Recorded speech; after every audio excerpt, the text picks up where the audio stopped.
सबसे पहले तो ये बताएं कि चेयरमैन एफबीआर की ज़ेर सदारत होने वाले इजलास में कौन से अहम फैसले किए गए हैं? बहुत शुक्रिया फरजाना। ये एक अहम और बड़ा मामला है और ये बड़ी ख़बर भी है, क्योंकि पाकिस्तान को अगर मुआशी तौर के ऊपर हम देखें तो 3 बड़े चैलेंजेस का सामना है और पाकिस्तान इन 3 बड़े चैलेंजेस के अंदर फंसा हुआ है। पहला मामला है टैक्स चोरी का, दूसरा मामला है मनी लॉन्ड्रिंग का और बिलखुसूस फॉरेन एक्सचेंज के ज़रिए जो मनी लॉन्ड्रिंग होती है, और तीसरा है स्मगलिंग का। इस स्मगलिंग के भी 2 पहलू हैं, एक अफगान ट्रांजिट ट्रेड एग्रीमेंट के ज़रिए जो स्मगलिंग की जाती है और दूसरा है ईरान से जो पेट्रोलियम मसनूआत पाकिस्तान में आती हैं, सस्ते दामों वो फ़रोख्त होती हैं और उससे टैक्सेस वसूल नहीं होते तो फिर कौमी ख़जाने को भी नुकसान पहुँचता है। एक तखमीने के मुताबिक $1 अरब सालाना का पाकिस्तान के अंदर नुकसान जो है वो कौमी ख़जाने को होता है इस टैक्स चोरी की मद में, और इससे बहुत सारे क्राइम्स और मसाइल भी पैदा होती हैं। इन चीज़ों को देखते हुए वफाकी हुकूमत ने पहले अफगान ट्रांजिट ट्रेड एग्रीमेंट से मुतालिक कुछ फैसले किए, जिसकी स्टोरी हमने अपने प्रोग्राम में की थी। तो अब चेयरमैन एफबीआर को, जो नए चेयरमैन एफबीआर आए हैं राशिद महमूद नंगड़ियाल साहब, उनको ये टास्क सौंपा है कि जो ईरानी तेल पाकिस्तान में स्मगल होता है उसकी रोकथाम के लिए इकदाम किए जाएँ। ठीक, इस मामले के ऊपर चेयरमैन एफबीआर की सरबराही में एक इजलास होता है और इस इजलास में 4 मुख्तलिफ अहम और बड़े फैसले लिए जाते हैं। पहला फैसला ये किया जाता है कि जो ईरानी तेल है उसको रोकने के लिए जितने भी पेट्रोल पंप्स हैं जो सूबा पंजाब और सिंध में, और बिलखुसूस वो इलाके, वो इज़ला जो कि इंडस रिवर के साथ साथ हैं, उन इज़ला के तमाम पेट्रोल पंप्स को डिजिटलाइज किया जाएगा। इदारों को डिजिटलाइज तो किया ही जा रहा है, लेकिन साथ में अब पेट्रोल पंप्स को भी डिजिटलाइज करने का फैसला किया गया है और ओगरा को ये कहा गया है क्योंकि ऐसा मैकेनिज्म बनाया जाए, ऐसा तरीकाकार इख्तियार किया जाए कि जो रियल टाइम मॉनिटरिंग है इन पेट्रोल पंप्स की वो हो सके। जो तेल फरोख्त हो रहा है, चाहे वो डीजल है, पेट्रोल है, वो उसकी मॉनिटरिंग की जाए। ठीक है। इसके साथ साथ ये भी कहा गया है कि जो उनके स्टोर रूम्स हैं, स्टोरेजेस हैं, जहां पर वो होते हैं डिस्पेंसर्स वगैरह, उनकी भी मॉनिटरिंग की जाए और तमाम तर चीज़ों को डिजिटलाइज किया जाए। इसके साथ साथ लोगों को इस सारे प्रोसेस के अंदर, शहरियों को इसमें, सार्फिन को इसमें शामिल करने के लिए एक एप्लीकेशन बनाने की भी हिदायत की गई है। ये ऑयल कंपनीज एडवाइजरी जो काउंसिल है उसको और ओगरा को ये कहा गया है कि ऐसी एप्लीकेशन तैयार की जाए जिसके अंदर इनकी तमाम स्टोरेज, जो पेट्रोल या ऑयल आता है और फिर वो जो फरोख्त होता है, इस हवाले से सार्फिन को भी मालूमात मिलें और कहीं से भी अगर तमाम डिटेल्स इसके अंदर शामिल की जाएंगी। कहीं पे कोई खिलाफ वर्जी हो रही है, जी बिल्कुल, तमाम तर कैपेसिटी से मुतालिक जो भी मामलात हैं वो भी इसके अंदर शामिल किए जाएंगे। और इसके साथ साथ अगर कहीं पे कोई निशानदही अवाम की तरफ से या सार्फिन की तरफ से होती है तो फिर उसके ऊपर एक्शन भी किया जाएगा। इसके अलावा जो क्रैकडाउन है, ईरानी तेल बेचने वालों के खिलाफ क्रैकडाउन है, उसका भी फैसला कर लिया गया है और मुतलका जो डिप्टी कमिश्नर्स हैं उनको भी इस हवाले से हिदायत भी जारी कर दी गई हैं कि जो डीलर्स फरोख्त कर रहे हैं पेट्रोल पंप्स मालकान को, उनकी मॉनिटरिंग करें और कहीं से भी अगर तेल मिलता है उसको ना सिर्फ पहले जब्त होता था, अब जब्तगी के साथ साथ उनके ऊपर जो कस्टम्स एक्ट है या कानून है उसके तहत मुकदमात भी बनाने का फैसला किया गया है। और इस हवाले से पेट्रोलियम डिवीजन को कहा गया है कि इस हवाले से सख्त किस्म की जो कानून साजी है वो की जाएगी और जल्द पेट्रोलियम डिवीजन इस हवाले से अपना जो ड्राफ्ट है वो तैयार करके ये पेश करेगा। इसके अलावा जो जिन पेट्रोलियम कंपनीज़ के पेट्रोल पंप्स तो ज़्यादा हैं जिनके पास रजिस्टर्ड या लाइसेंस होल्डर्स हैं, लेकिन वहाँ पर पेट्रोल कम फ़रोख्त हो रहा है, तो इसका सीधा सीधा मतलब है कि वहाँ पर स्मगल्ड जो पेट्रोलियम मसनूआत हैं वो फ़रोख्त हो रही हैं। तो उसका भी तमाम तर जो डेटा है, जो मामलात हैं वो उनसे तलब कर लिए गए हैं कि वो डेटा फराहम करें कि आपका शेयर कितना है, फ़रोख्त आप कितना कर रहे हैं, कहाँ से रिफाइनरी से आपको तेल मिल रहा है और कहाँ से नहीं मिल रहा। उस तमाम तर चीज़ों को जो है वो अब कैटर करने की कोशिश की जा रही है और ये 4 से 5 बड़े और अहम जो स्टेप्स हैं वो लिए हैं, वफाकी हुकूमत लेने जा रही है। अगर इसके अलावा अगर हम देखें, थोड़ा सा क्रिटिकली देखें, तो ये तो आप कह सकते हैं कि जो बॉर्डर से तेल आ रहा है और वो फिर फरोख्त हो रहा है सिंध और बलोचिस्तान, सिंध और पंजाब के इलाकों में, लेकिन वो जो आ रहा है, जो कनेक्शंस हैं उसको कैसे कैटर करेंगे। तो आप इसे कह सकते हैं कि ये जो इकदामात हैं पहली दफ़ा इतने बड़े स्टेप्स तो लिए जा रहे हैं, क्या इन स्टेप्स से जो स्मगलिंग है वो रुक पाएगी? जो अरबों डॉलर का पाकिस्तान को सालाना नुकसान हो रहा है, कौमी ख़जाने को नुकसान हो रहा है, क्या वो रुक पाएगा? और इसके साथ साथ कुछ मामलात अगर आप देखें तो इसके अंदर बहुत सारे गैंग्स, बहुत सारी कनेक्शंस भी इस सारे प्रोसेस में इन्वॉल्व हैं। और अभी भी मैंने वो मिनट्स देखे हैं जो कि इस मीटिंग के हैं, वो जो डॉक्यूमेंट हमने हासिल किया है उसके अंदर हमें ये नहीं बताया गया कि कितना तेल जो है वो फ़रोख्त होता है, उसका हुजम क्या है, उसकी मालियत क्या है, और कितना फॉरेन डिटेल्स भी आपसे इस हवाले से लेते हैं। ये बताएं कि हुकूमत पेट्रोल पंप्स को तो डिजिटलाइज करने जा ही रही है, लेकिन कह रही है कि दीगर इदारों को भी डिजिटलाइज किया जाएगा। ज़रा हमारे नाजरीन को डिटेल्स शेयर कर दें कि वो कौन कौन से इदारे और हैं जिनको डिजिटलाइज किया जाएगा अब? देखिए, मुख्तलिफ जो इदारे हैं उनको डिजिटलाइज़ किया जा रहा है, जैसे FBI को डिजिटलाइज़ किया गया, इसी तरीके से और भी जो बड़े इदारे हैं जो कि अवाम से जिनका बराह रास्त कनेक्शन होता है उनको भी डिजिटलाइज़ किया जा रहा है। लेकिन ये डिजिटलाइजेशन जो है वो थोड़ी सी मुश्किल भी होगी और इसका इम्पैक्ट भी बाकी इदारों की निस्बत ज़्यादा होगा। क्योंकि ये जो डिजिटलाइज़ किया जा रहा है पेट्रोल पंप्स को, ये बेसिकली वो जो चोरी है, वो जो स्मगलिंग है, उसको रोकने के लिए ये की जा रही है। और इसमें तेल की फ़रोख्त, जो तेल उनके पास जो ख़रीदते हैं वो उस सब को जो है वो इसकी मॉनिटरिंग करेगा, उसकी निगरानी करेगा और फिर रियल टाइम में होगा और इसका जो डेटा होगा वो ओगरा के पास जाएगा। अब देखते हैं कि इसको किस तरीके से ओगरा डिटरमिन करता है, किस तरीके से इसका तरीकाकार इख्तियार करता है। अच्छा, और फिर जो रुकावटें आएंगी क्या उसको किस तरीके से कैटर किया जाएगा। तो ये एक बड़ा और अहम स्टेप है तमाम इदारों को डिजिटलाइज करने का, लेकिन हुकूमत को और खास तौर पर अवाम को इस डिजिटलाइजेशन का क्या फायदा पहुंचेगा?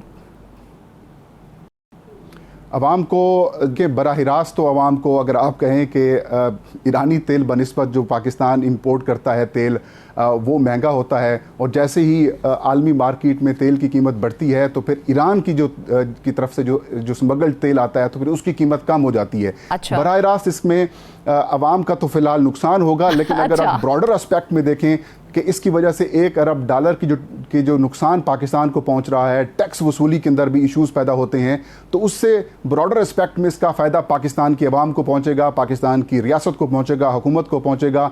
और जो हम IMF या फिर जो दीगर दोस्त ममालिक से कर्जे हासिल करते हैं उसमें ज़ाहिर है पाकिस्तान को नहीं जाना पड़ेगा, और जो एक पाकिस्तान की इंटेग्रिटी मुतासिर भी होती है। $1 अरब के IMF के पैकेज के असूल के लिए मुख्तलिफ चीज़ें हमें महंगी भी करना पड़ती हैं, फिर उसके प्रोग्राम के अंदर रहते हुए लोगों को तकलीफ होती है, तो उसमें कमी हो सकती है। तो ये एक ऐसा बर्निंग इशू है फरजाना, जिसके ऊपर बदकिस्मती से माजी में तवज्जो नहीं दी जाती रही, चाहे वो अफगान ट्रांजिट रेट के तहत होने वाली स्मगलिंग हो या ईरान के तहत। हालांकि पेट्रोल की कंजम्पशन सबसे ज्यादा है, एक अहम जरूरत है इस वक्त और सबसे ज्यादा इस्तेमाल है, लेकिन उसी में सबसे ज्यादा करप्शन देखने में आती है। अगर ये पैसा गवर्नमेंट के कौमी खजाने में जाए तो हमें उसका बेनिफिट ही होगा हमारी गवर्नमेंट को। बिल्कुल, इसका बेनिफिट ना सिर्फ अवाम को होगा बल्कि ये हुकूमत को भी फ़ायदा मिलेगा और पाकिस्तानी रियासत को भी फ़ायदा मिलेगा। अब अगर हम इस मीटिंग को देखें, इस मीटिंग को क्रिटिकली हम देखें तो इस मीटिंग में तेल आ रहा है ईरान से, पाकिस्तान से, फिर बलूचिस्तान से सिंध और फिर पंजाब पहुंच रहा है। जो पहुंच रहा है उसको रोकने के हवाले से मुझे इस मीटिंग में या फिर इन इक़दामात से कुछ नज़र नहीं आया। ये नहीं बताया जा रहा कि इसका हुजम क्या है, ये नहीं बताया गया कि जो पेमेंट्स ईरान को हो रही हैं वो किस तरह से हो रही हैं, कैसे हो रही हैं, ये नहीं बताया गया। फिर ये भी नहीं बताया गया कि इसकी सरपरस्ती कौन कर रहा है, ये भी नहीं बताया गया कि इसके जो मुनाफे के अंदर स्टेक होल्डर्स कौन से हैं, और फिर सबसे अहम कि इनफरादी और जो बल्क में ख़रीदने वाले लोग हैं वो कौन हैं। और इंटरेस्टिंग बात फरजाना यहाँ पर यह है कि इतने अरसे से ये स्मगलिंग वाला जो काम चल रहा है तेल का, आज तक कोई बड़ा एक्शन नहीं हुआ। अगर बड़ा एक्शन होगा, कोई डीलर्स पकड़े जाएंगे तो ये सारा कनेक्शन होके हो जाएगा। तो क्या फ़हीम इस हवाले से कोई मैकेनिज्म तैयार किया जा रहा है ताकि उसको उस जो नेट सिस्टम है उस माफिया का, उस तक हाथ डाला जा सके? देखें, फ़िलहाल तो ये कहा जा रहा है कि हम क्रैक डाउन करेंगे, उनके ऊपर जो FIRs होंगी वो कस्टम्स एक्ट के तहत होंगी, उसमें कस्टम्स की जो सजाएं हैं वो दी जाएंगी, फिर क्रैकडाउन भी होगा और उसके साथ साथ माल जब्त भी किया जाएगा, फिर मॉनिटरिंग भी सख्त होगी। लेकिन सवाल ये है कि आप पेट्रोल पंप्स तक तो पहुंच रहे हैं, लेकिन वो वहां जहां से आ रहा है तेल, आप वहां पर क्यों नहीं रोकते? देखिए इसके बड़े खौफनाक किस्म के इम्पैक्ट्स हैं। बलूचिस्तान की सूरत हाल देखें आप, बलूचिस्तान में बदअमनी शरपसंदी है, वहां पर जो दहशतगर्द हैं उनको फाइनेंस कौन कर रहा है, कहां से हो रहा है, कहीं ये स्मगलिंग के जरिए तो नहीं हो रहा। तो इन तमाम तर चीज़ों को भी देखने की ज़रूरत है। पॉलिटिकल मामलात भी हैं इसके अंदर, कौन सरप्रस्त है, उस तरफ ये कमेटी या फिर जो हुकूमत है वो नहीं जा रही। लेकिन चले कुछ ना कुछ तो हो ही रहा है, कम से कम एक स्टेप तो लिया जा रहा है। हो सकता है कि अगली मीटिंग्स में या फिर जब इन चीजों को हम हाईलाइट कर रहे हैं तो फिर शायद इस तरफ भी वो सोचना शुरू कर दें। देखा जाए तो इनिशिएटिव लिया गया है, पूरे मुल्क के पेट्रोल पंप्स जो हैं उसे डिजिटलाइज करने जा रहे हैं। लेकिन एक बड़ा अहम सवाल जो है वो ये है कि पेट्रोल पंप्स जो हैं क्या एक साथ नए सिस्टम में शामिल होंगे या फिर पंप्स की डिजिटलाइजेशन मरहलावार की जाएगी? किस तरह से होगी इनकी डिजिटलाइजेशन? देखिए पहले मरहले में क्योंकि सबसे ज़्यादा कंजम्पशन जो ईरानी तेल की है या फिर स्मगलिंग होने वाला जो तेल है उसकी है वो सिंध और पंजाब के कुछ अजला हैं वहाँ पर ज़्यादा होती है। तो पहले मरहले में सिंध और पंजाब के वो अजला जो कि दरियाए सिंध के किनारे के साथ साथ वाक़ई हैं, वहाँ के जो पेट्रोल पंप्स हैं उनको डिजिटलाइज किया जाएगा। लेकिन इससे पहले जो ओगरा है वो पहले अपना मैकेनिज्म तैयार करेगा, तरीकाकार बनाएगा कि किस तरीके से इसकी मॉनिटरिंग करनी है, किस तरीके से रियल टाइम मॉनिटरिंग करनी है। और फिर जो ऑयल कंपनीज़ हैं उनके साथ भी वो रब्ता किया जाएगा कि आपके रजिस्टर्ड पेट्रोल पंप्स इतने हैं तो फिर आपकी शेयर इतना बनता है, इतना कम क्यों है, उसका भी डेटा सारा मंगवाया जा रहा है। और फिर जो उनकी स्टोर रूम्स हैं वहां तक भी एक्सेस ये हासिल करेंगे। यानी कि पूरे मुल्क भर में पेट्रोल पंप्स का रिकॉर्ड जो है वो पहले मुरत्तब किया जाएगा। कहां पर ऊपर, यानी कि पूरे मुल्क में पेट्रोल पंप्स का रिकॉर्ड जो है वो पहले मुरत्तब किया जाएगा। देखिए रिकॉर्ड तो मुरतब है, जो ओगरा है उनके पास ज़ाहिर है ओगरा ही लाइसेंस जारी करता है, जितनी भी ऑयल कंपनीज हैं उनके जो रजिस्टर्ड पेट्रोल पंप्स हैं वो रिकॉर्ड तो ऑलरेडी मौजूद है। लेकिन गैर कानूनी पेट्रोल पंप्स भी तो जगह जगह चल रहे हैं ना फ़हीम।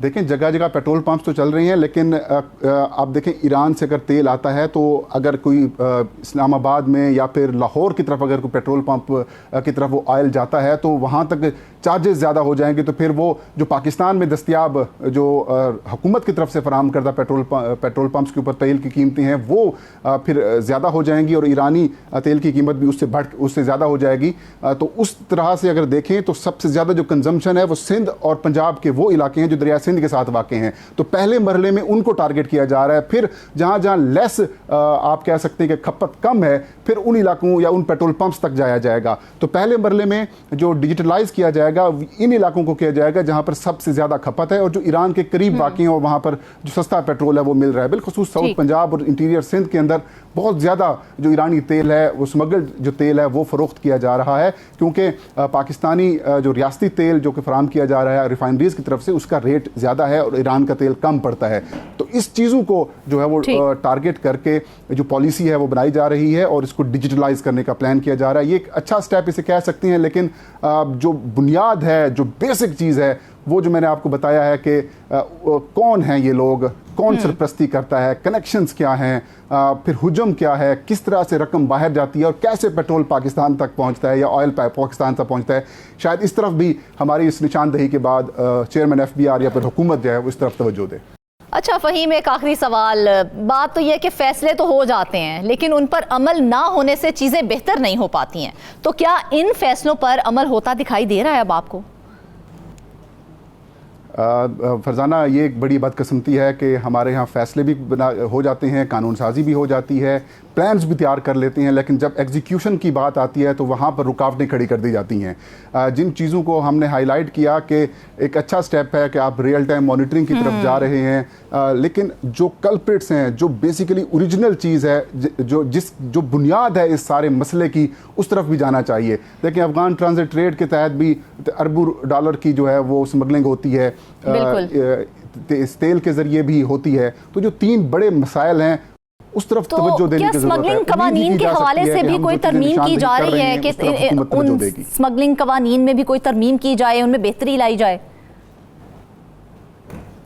देखें, पेट्रोलियम डिवीजन को इस हवाले से हिदायत जारी की गई हैं कि जो स्मगलिंग का तेल फरोख्त करने वाले हैं, चाहे वो कानूनी है या फिर गैर कानूनी पेट्रोल पंप्स हैं, उन सब के खिलाफ कार्रवाई भी होगी।